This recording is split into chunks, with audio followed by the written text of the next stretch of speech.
இந்த செய்தியை உங்களுக்காக வழங்குவது euro group Malaysia.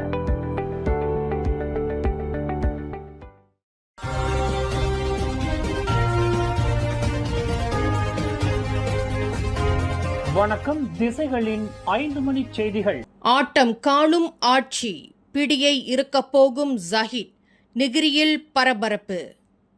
Negeri Sembilan மாநிலத்தின் தற்போதைய அரசியல் நிலை குறித்து விவாதிக்க துணை பிரதமர் Datuk Seri doctor Ahmad Zahid Hamidi விரைவில் அம்மாநிலத்தின் பரிசான் நேஷனல் சட்டமன்ற உறுப்பினர்களை சந்திக்க உள்ளார். இத்தகவலை அரசாங்க செய்தி தொடர்பாளர் டத்தோஃபாமி ஃபசில் உறுதிப்படுத்தியுள்ளார். நெகிரி சம்பிலான் மாநில அரசு நிர்வாகம் வழக்கம் போல இயங்குவதாகவும் அடாட் பிற்பாத்தே எனப்படும் மரபு வழி விவகாரங்களில் மத்திய அரசு தலையிடாது என்றும் பிரதமர் டத்தோஸ்ரீ அன்வர் இப்ராஹிம் தெளிவுபடுத்தியுள்ளார். 14 பாரிசான் நேஷனல் மற்றும் 5 பரிக்கத்தான் நேஷனல் சட்டமன்ற உறுப்பினர்கள் ஆதரவை மீட்டுக் கொண்டதால் எழுந்த குழப்பங்களுக்கு மத்தியில் நெகிரி சம்பிலான் மாநில அரசு மற்றும் ஒற்றுமை அரசாங்கம் நிலையாக இருப்பதாக டத்தோஃபாமி தெரிவித்துள்ளார். கடந்த ஏப்ரல் 28ஆம் தேதி வெளியிட்ட அறிவிப்பில் சட்டமன்றத்தை கலைக்கும் திட்டம் ஏதுமில்லை என்றும் அரச கட்டளைக்கு அனைவரும் கட்டுப்பட வேண்டும் என்றும் பிரதமர் வலியுறுத்தியுள்ளதாக டத்தோஃபாமி விளக்கினார்.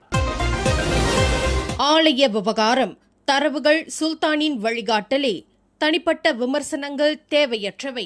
வி பாப்பராய்டு விளக்கம். ஸ்லாங்கூர் சட்டமன்ற கூட்டத்தில் அனுமதியற்ற ஆலயங்கள் குறித்து தான் வழங்கிய புள்ளி விவரங்கள் மேன்மை தங்கிய ஸ்லாங்கூர் சுல்தான் அவர்களின் அறிக்கை மற்றும் அரசு தரவுகளின் அடிப்படையிலானவை என்று மாநில ஆட்சிக்குழு உறுப்பினர் வி பாப்பராய்டு தெளிவுபடுத்தியுள்ளார். கடந்த பிப்ரவரி 10, 2026 அன்று சுல்தான் வெளியிட்ட அறிக்கையில் மாநிலத்தில் 687 இந்து ஆலயங்கள் அனுமதியின்றி கட்டப்பட்டுள்ளதாக குறிப்பிட்டிருந்த தரவுகளையே தான் சட்டமன்றத்தில் சமர்ப்பித்ததாக அவர் கூறினார். பிரதமர் மற்றும் சுல்தான் ஆகிய இருவருமே சட்டப்பூர்வமான வழிபாட்டு தலங்களையே வலியுறுத்துகின்றனர். 11.3 விழுக்காடு இந்து மக்கள் தொகை கொண்ட ஸ்லாங்கூர் மாநிலத்தில் இவ்வளவு அதிகமான அனுமதியற்ற ஆலயங்கள் இருப்பது நகர்ப்புற திட்டமிடலுக்கு சவாலானது என்பதை சுல்தான் சுட்டிக்காட்டியுள்ளார் என அவர் நினைவுபடுத்தினார். சட்டமன்றத்தில் நிர்வாக தரவுகளை சமர்ப்பிப்பது ஒரு மக்கள் பிரதிநிதியின் கடமை. அதை தனிப்பட்ட தாக்குதலாக பார்ப்பது துரதிருஷ்டவசமானது என்று கூறிய பாப்பராய்டு, இந்து சமய அமைப்புகள் தன்னை சாடுவதை தவிர்த்து சட்டப்பூர்வமான தீர்வுகளை காண மாநில அரசுடன் இணைந்து செயல்பட வேண்டும் என வலியுறுத்தினார். முறையான அனுமதி பெற்று ஆலயங்களை அமைப்பதே நிலையான பாதுகாப்பை உறுதி செய்யும். எனவே அனுமதியற்ற ஆலயங்களை முறைப்படுத்தி அவற்றுக்கு சட்டப்பூர்வ அங்கீகாரம் பெற்று தரவே மாநில அரசு விரும்புகிறது என பாப்பராய்டு தனது அறிக்கையில் உருக்கமாக கேட்டுக் கொண்டுள்ளார். ஜோஹர் பாருவில் வீடுகளின் மீது சிவப்பு சாயம் வீச்சு நடத்துவது மற்றும் பெட்ரோல் குண்டு வீசி மிரட்டல் விடுத்த சம்பவங்கள் தொடர்பாக சட்டவிரோத கடன் கும்பலை சேர்ந்த 6 பேரை போலீசார் கைது செய்துள்ளனர். கடந்த ஏப்ரல் 7ஆம் தேதி மவுண்ட் அஸ்டின் பகுதியில் உள்ள ஓய்வு பெற்ற அதிகாரி ஒருவரின் வீட்டின் மீது மர்ம நபர்கள் சிவப்பு சாய வீச்சு நடத்தியதாக புகார் அளிக்கப்பட்டது. பாதிக்கப்பட்டவரின் வாடகைதாரர் அண்டை நாட்டில் வாங்கிய கடனுக்காக இந்த மிரட்டல் விடுக்கப்பட்டதாக முதற்கட்ட விசாரணையில் தெரியவந்துள்ளது. இதனைத் தொடர்ந்து கில்லான் பள்ளத்தாக்கு பகுதியில் போலீசார் நடத்திய அதிரடி வேட்டையில் 6 சந்தேக நபர்கள் பிடிபட்டனர். கைது நடவடிக்கையின் போது ஒரு நபர் போலீசாரின் வாகனத்தின் மீது மோதிவிட்டு தப்பிக்க முயன்ற போதிலும் அவர் செராஸ் பகுதியில் மடக்கி பிடிக்கப்பட்டார் என்று ஜோஹர் மாநில போலீஸ் தலைவர் அப்துல் ரஹ்மான் அர்ஷாத் தெரிவித்தார். பினாங்கில் விதிமுறைகளை மீறி வாகனங்களை நிறுத்தும் போக்கு அதிகரித்து வருவதால் சம்பந்தப்பட்ட அதிகாரிகள் கடும் நடவடிக்கை எடுக்க வேண்டும் என பினாங்கு பயணீட்டாளர் சங்கம் வலியுறுத்தியுள்ளது. இதுகுறித்து கருத்து தெரிவித்த சங்கத்தின் தலைவர் மொய்டீன் அப்துல் காதர், பினாங்கு அரசு மருத்துவமனை அமைந்துள்ள ரெசிடென்சி சாலை மற்றும் லபோ பசார் போன்ற இடங்களில் நிலைமை கவலைக்கிடமாக உள்ளதாக குறிப்பிட்டார். மஞ்சள் கோடு உள்ள இடங்கள் மற்றும் பேருந்து நிறுத்தகங்களில் வாகனங்களை நிறுத்துவதால் கடும் போக்குவரத்து நெரிசல் ஏற்படுவதோடு பாதசாரிகளுக்கும் ஆபத்து விளைவிப்பதாக அவர் கூறினார். மேலும் பொது கார் நிறுத்தும் இடங்களை நாற்காலிகள் மற்றும் பொருட்களை கொண்டு ஆக்கிரமிக்கும் சட்டவிரோத செயல்களும் அதிகரித்துள்ளன.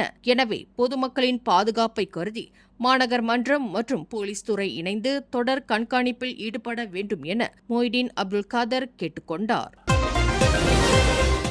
மேக்ஸ் எனப்படும் மாஜு விரைவு சாலையில் போதையில் எதிர் திசையில் வாகனம் ஓட்டி ஒருவரின் உயிரிழப்புக்கு காரணமான 31 வயது ராணுவ அதிகாரியின் தடுப்பு காவல் மேலும் 2 நாட்களுக்கு நீட்டிக்கப்பட்டுள்ளது. கடந்த ஏப்ரல் 23ஆம் தேதி நிகழ்ந்த இந்த கோர விபத்தில் ஹேலிங் வாகனத்தில் பயணம் செய்த வங்காளதேச சுற்றுப்பயணியான சமூக ஊடக பிரபலம் உயிரிழந்தார். அவரது மனைவி கடும் காயங்களுடன் மருத்துவமனையில் அனுமதிக்கப்பட்டுள்ளார். சம்பந்தப்பட்ட ராணுவ அதிகாரியின் ரத்தத்தில் மதுவின் அளவு அனுமதிக்கப்பட்ட வரம்பை தாண்டி இருந்ததை போலீஸ் சோதனைகள் உறுதி செய்துள்ளன. தற்போது இந்த வழக்கு கொலை குற்றச்சாட்டின் கீழ் விசாரிக்கப்பட்டு வருகிறது. மரண தண்டனை விதிக்க வகை செய்யும் குற்றவியல் சட்டம் 302 பிரிவின் கீழ் அந்த ராணுவ அதிகாரி தடுத்து வைக்கப்பட்டுள்ளார். அந்த வங்காளதேச தம்பதியர் மலேசியாவை சுற்றி பார்ப்பதற்காக கோலாலம்பூர் அனைத்துலக விமான நிலையத்திலிருந்து மேக்ஸ் விரைவு சாலையில் ஹேலிங் வாகனத்தில் வந்து கொண்டிருந்த போது எதிர் திசையில் வாகனத்தை செலுத்தியதாக நம்பப்படும் ராணுவ அதிகாரி அத்தம்பதியர் பயணம் செய்த காரை மோதிய போது ஒருவர் உயிரிழந்தார். திசைகள் செய்தி ஊடகத்தில் பணியாற்ற விருப்பமா? விற்பனை துறையில் சாதிக்கும் ஆர்வம் கொண்டவரா நீங்கள்? அப்படியென்றால் நாங்கள் தேடுகின்ற நபர் நீங்களாக இருக்கலாம். புதிதாக பட்டம் பெற்றவர்களும் விண்ணப்பிக்கலாம். விண்ணப்பதாரர்கள் சொந்த வாகனத்தை கொண்டிருக்க வேண்டும். மின்னஞ்சல் admin@திசைகள்news.com. தொடர்பு எண்கள் 0361811414 அல்லது 0123516515. 3 ஆண்டுகளுக்கு முன்பு 15 வயது மாணவன் ஒருவனை பாலியல் பலாத்காரம் புரிந்ததாக குற்றஞ்சாட்டப்பட்ட 32 வயது ஆசிரியை அக்குற்றச்சாட்டிலிருந்து விடுவிக்கப்பட்டுள்ளார். அந்த ஆசிரியைக்கு எதிராக கூறப்பட்டுள்ள குற்றச்சாட்டுகளை நிரூபிக்க புராசிகியூஷன் தரப்பினர் தவறியதை தொடர்ந்து அவர் விடுவிக்கப்பட்டதாக கோலாலம்பூர் செஷன்ஸ் நீதிபதி தஸ்னீம் அபுபக்கர் தமது தீர்ப்பில் தெரிவித்தார். கடந்த 2023ஆம் ஆண்டு ஜூன் 23ஆம் தேதி கோலாலம்பூர் ஜலான் டத்தோ அப்துல் மலிக் மற்றும் ஜலான் ராஜா முடா அப்துல் அசீஸ் பேருந்து நிறுத்தத்தில் உள்ள ஒரு காரில் அந்த மாணவனை பாலியல் பலாத்காரம் புரிந்து அத்துமீறி நடந்ததாக அந்த மாது மீது 2 குற்றச்சாட்டுகள் சுமத்தப்பட்டிருந்தன.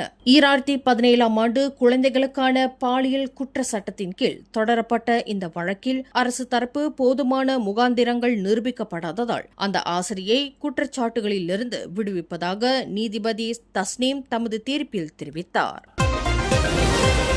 இந்தியா ஒடிசா மாநிலத்தில் உயிரிழந்த தனது தங்கையின் வங்கிக் கணக்கில் பணம் எடுக்க சகோதரியின் எலும்புக்கூட்டை சுமந்து சென்ற அண்ணனின் செயல் பெரும் பரபரப்பை ஏற்படுத்தியுள்ளது. தனது தங்கையின் வங்கிக் கணக்கில் இருந்த 20,000 ரூபாய் பணத்தை எடுப்பதற்காக அவரது சகோதரன் வங்கிக்கு சென்றுள்ளார். ஆனால் வங்கி அதிகாரிகள் வங்கிக் கணக்குக்கு உரியவர்கள் நேரில் வர வேண்டுமென மீண்டும் மீண்டும் அறிவுறுத்தியதால் என்ன செய்வது என்பது தெரியாது அந்த நபர் நேரடியாக சுடுகாட்டுக்கு சென்று அங்கு உயிரிழந்த தன்னுடைய தங்கையின் எலும்புக்கூட்டை தோண்டி எடுத்துக்கொண்டு வங்கிக்கு சென்றதால் பெரும் பரபரப்பு ஏற்பட்டது. ஒடிசா மாநிலம் கஞ்சார் மாவட்டத்தில் உள்ள ஒடிசா கிராமிய வங்கி கிளையில் இந்த சம்பவம் நிகழ்ந்தது. தங்கையின் பணத்தை மீட்பதற்காக ஜீது மூண்டா என்ற அந்த கிராமவாசி பலமுறை வங்கிக்கு சென்றுள்ளார். ஆனால் இறப்பு சான்றிதழ் போன்ற முறையான ஆவணங்கள் இல்லாததாலும் கணக்கு வைத்திருப்பவர் நேரில் வர வேண்டும் என கூறியதாலும் வங்கி ஊழியர்கள் பணம் கொடுக்க மறுத்துள்ளனர். விரக்தியடைந்த ஜீது அடக்கம் செய்யப்பட்ட தன் சகோதரியின் உடலை தோண்டி எடுத்து ஒரு துணியில் சுற்றி தோளில் சுமந்து வங்கிக்கு கொண்டு வந்துள்ளார். இது தொடர்பாக வங்கி நிர்வாகம் கூறுகையில், எங்கள் ஊழியர்கள் உரிய நடைமுறைகளை பின்பற்ற சொன்னார்கள். ஆனால் விழிப்புணர்வு இல்லாமையால் அந்த நபர் தவறான முடிவை எடுத்துவிட்டார். இறப்பு சான்றிதழை சமர்ப்பித்தால் முன்னுரிமை அடிப்படையில் பணத்தை வழங்க தயாராக உள்ளோம் என்று தெரிவித்துள்ளது. அதிகாலை நேரத்தில் ஏற்பட்ட பயங்கர தீ விபத்தில் குறைந்தது 30 வீடுகள் முற்றிலும் எரிந்து சாம்பலாகின.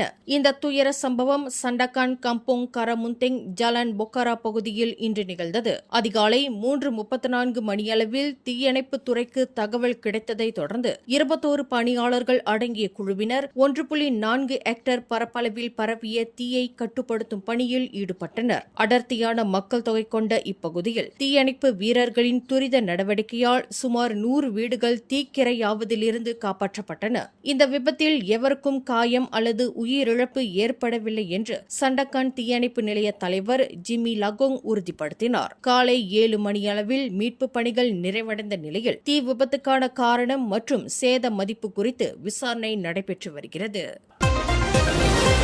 கடந்த ஏப்ரல் 25ஆம் தேதி பணி முடிந்து வீடு திரும்பும் வழியில் சாலை விபத்தில் உயிரிழந்த அதிகாரி அஸ்மான் பின் மஸ்னியின் மறைவுக்கு மலேசிய குடிநுழைவுத்துறை தனது ஆழ்ந்த இரங்கலை தெரிவித்துள்ளது. மறைந்த அதிகாரியின் இடமாற்ற கோரிக்கை குறித்து விளக்கமளித்த தலைமை இயக்குநர் டத்தோ ஜக்கரியா ஷாபான், ஆகஸ்ட் 2025 பெறப்பட்ட அவரது விண்ணப்பம் பரிசீலனையில் இருந்ததாக குறிப்பிட்டார். இடமாற்றங்கள் எப்போதும் சேவையின் தேவை மற்றும் அதிகாரிகளின் நலனை கருத்தில் கொண்டே மேற்கொள்ளப்படுவதாக அவர் கூறினார். கடந்த 2023 முதல் 2025 வரை வரப்பெற்ற 2860 இடமாற்ற விண்ணப்பங்களில் 1332 அதிகாரிகளுக்கு வெற்றிகரமாக இடமாற்றம் வழங்கப்பட்டுள்ளதாகவும் ஊழியர்களின் நலன்களுக்கு தொடர்ந்து முன்னுரிமை அளிக்கப்படும் என்றும் அவ்வறிக்கையில் டத்தோ ஜக்கரியா உறுதியளித்துள்ளார்.